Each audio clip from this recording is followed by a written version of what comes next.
गोलू, मला तर काहीतरी गडबड वाटते. गडबड? कसली गडबड? त्या माणसांनी गडबडीमध्ये बीबी सरांना बॉस म्हटलं होतं. मी ऐकलं होतं. त्या माणसाचं आणि बीबी सरांचं काही कनेक्शन तर नसेल ना?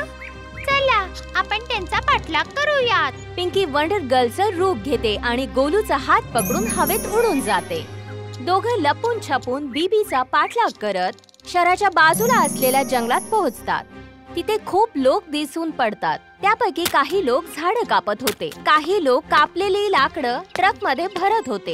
बीबी क्राऊड मध्ये असलेल्या एका माणसाला रागवत होता. तुम्हाला 100 वेळा सांगितलेलं आहे की इतरांसमोर मला बॉस म्हणायचं नाही. आज त्या हुशार मुलीला लक्षात आलं असतं तर. Sorry boss. ठीक आहे, चला कामावर लागा.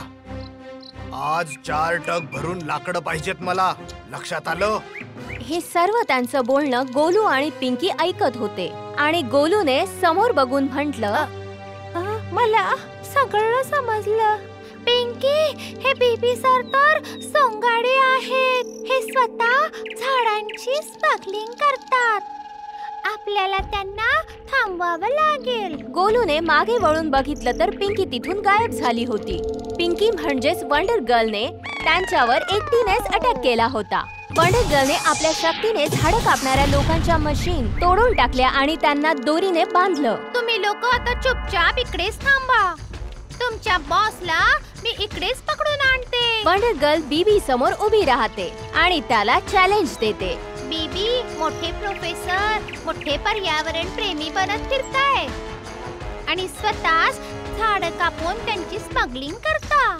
याची तुम्हाला शिक्षा होईल. वंडर गर्लच्या अचानक येण्यामुळे बीबी घाबरून जातो आणि वंडर गर्लवर अटॅक करतो. पण वंडर गर्लने जादूने त्याला सुद्धा बांधून ठेवलं. पोलिसांना बातमी मिळाली आणि त्यांनी यांना बांधून ठेवलं आणि वंडर गर्लचं अभिनंदन केलं. वंडर गर्ल आमच्या शहरवासियांसोबतच पर्यावरणाचं सुद्धा रक्षण करते. वंडर गर्ल ग्रेट आहे.